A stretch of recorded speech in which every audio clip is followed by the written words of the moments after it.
Family is pretty important to me, and I've spoken previously about how I am the only person here, with just my cousin down in Toronto. I've not even seen her since she moved here. So she moved to Canada a few months after I moved, and so I haven't seen her in almost 3 years since, and we're in the same country, but like we're so far apart, like 4 hours away from each other by flight. So this pathway is one that I really like because it's one that brings families together basically. Hi guys, welcome back to my channel. Thanks once again for being here. If you are new here, thank you for choosing to watch this video. Thank you for hitting on the link and pressing the play button to watch this video. Please subscribe to the channel, just help us grow the channel. Thanks guys. And if you're an old viewer or subscriber, thank you very much once again for choosing this week again to watch this video, and thanks for subscribing. And if you haven't subscribed, please hit the subscribe button. Please subscribe to the channel. How have you guys been? How's the week been going? We're midway through the month, and June is almost over. First half of the year is almost over. How's it been? Today I'm going to be talking about family sponsorship. So this is a pathway that basically reunites families.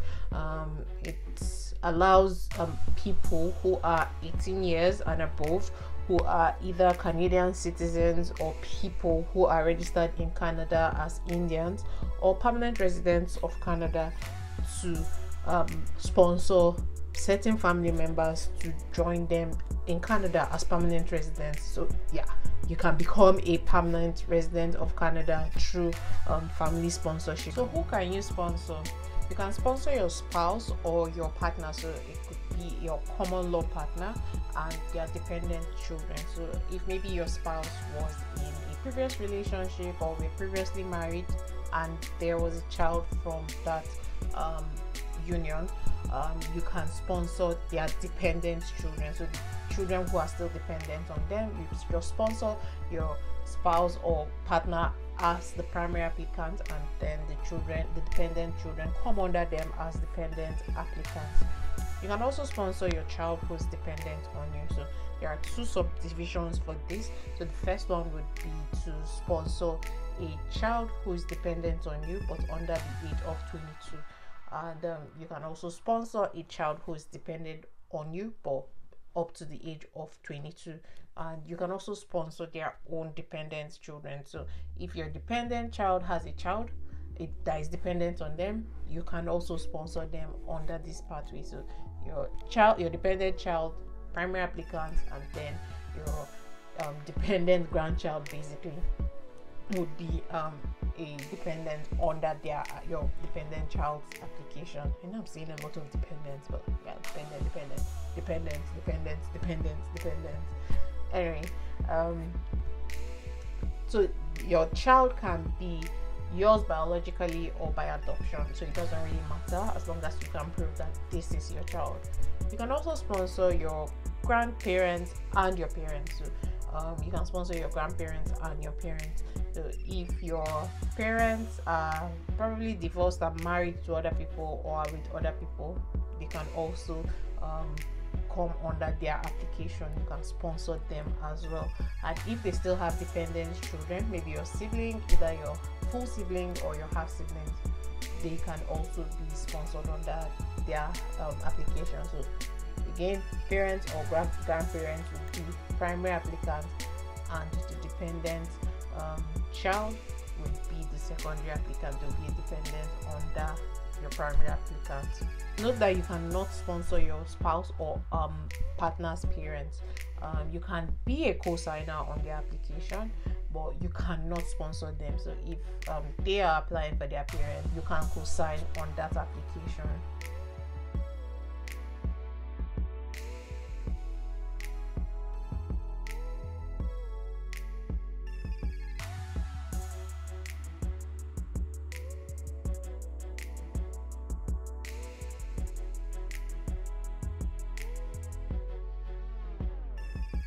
So to sponsor your family members, you have to meet some criteria. You have to be able to meet the eligibility criteria. So with regards to the financial expectation that you have to meet, you have to be willing to be financially responsible for the family member that you sponsor. So you have to be willing to show that you are going to take care of their financial needs. You're going to be financially responsible for them for a certain number of years. It's going to be specified, and it differs for each of the classes of people that you can sponsor. So just looking at my laptop here, for your spouse, you have to be willing to sponsor them for 3 years.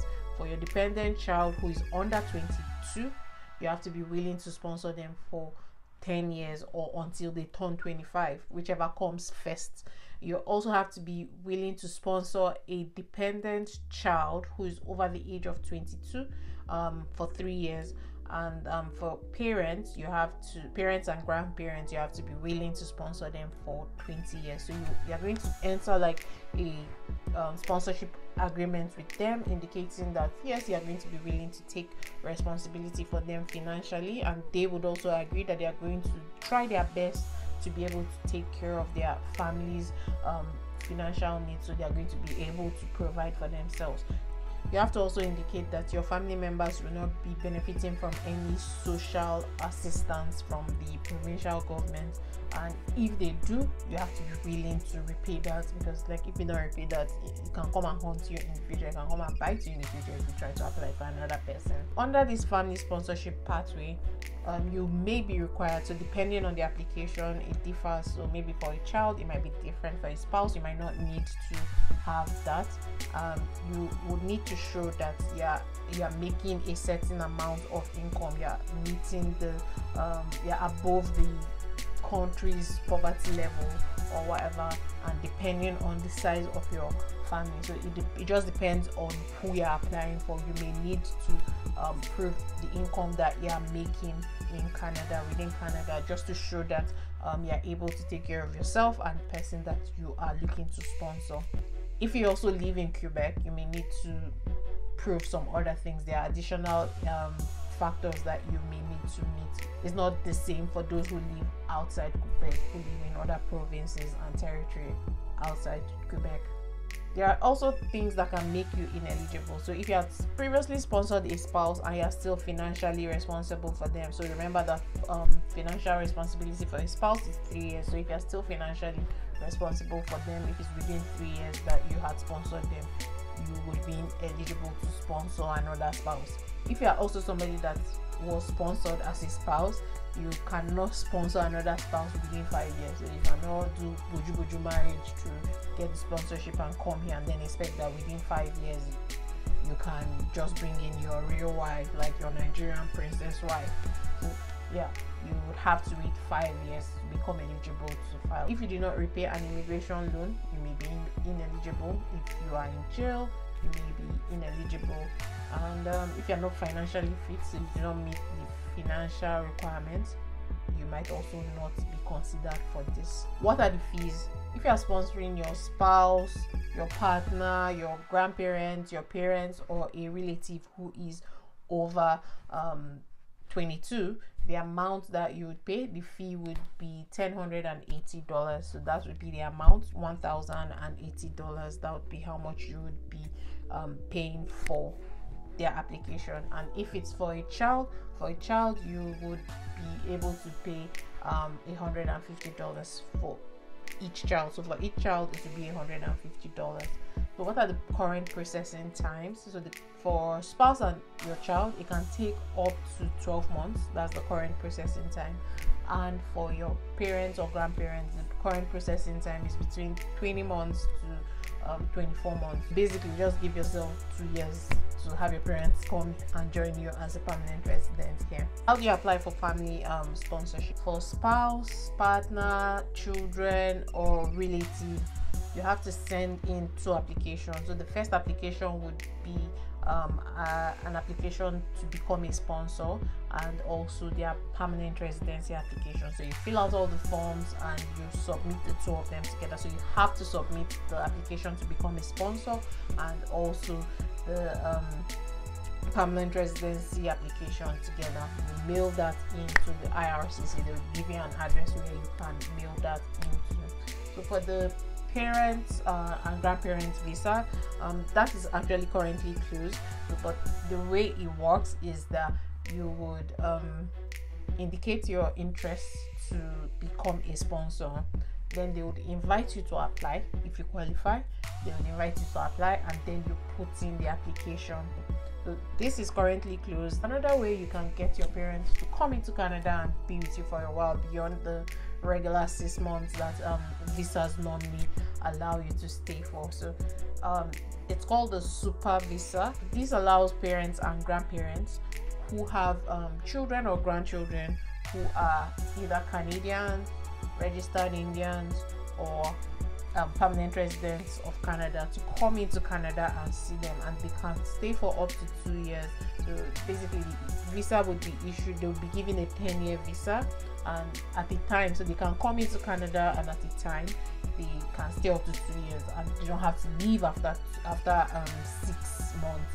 They can stay up to 2 years at a stretch, and they can also apply to extend their stay if there are estimating circumstances that is going to make them stay beyond 2 years. But yeah, they should be able to come into Canada and stay for 2 years. So this is also a method for bringing your parents into Canada to stay with you. I intend to fully take advantage of that, because I haven't seen my parents in almost 2 years. It's going to be almost 2 full years. Like, this is the longest I've gone without seeing any of my family members, and it's kind of weird.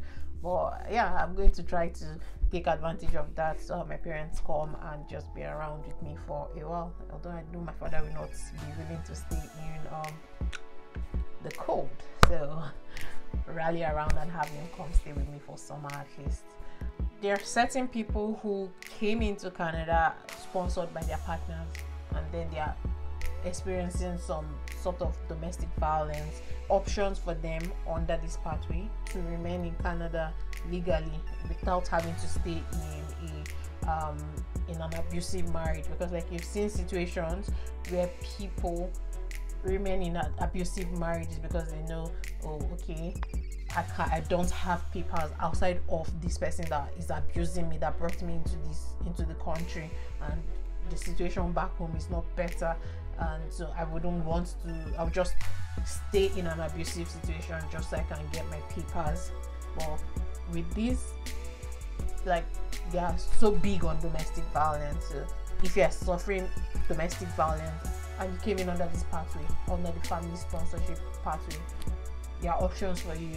You don't have to stay in an abusive situation just so you can remain in Canada. You have options available. So, is this pathway something you're looking to explore? Is this pathway something that sounds interesting to you? Like, it's very interesting to me because you can bring in your family members. Like, family is very important, and Canada is very big on family. Like, we even have a day called Family Day, like just a day for you to spend. Like, that's a public holiday for you to spend with your family. These are just some of your options for your family members to come to Canada and join you as permanent residents, and explore and enjoy all of the benefits of permanent residency. Do you know anybody that has brought in their parents through this pathway, brought in their child, brought in their spouse? Do you know anybody that's coming through this pathway? It seems to be a very interesting one. Tell me about your experiences, either personally or experiences of people that you know. Just let's talk about it in the comment section. Thanks guys once again for being here. Thanks for watching this video today.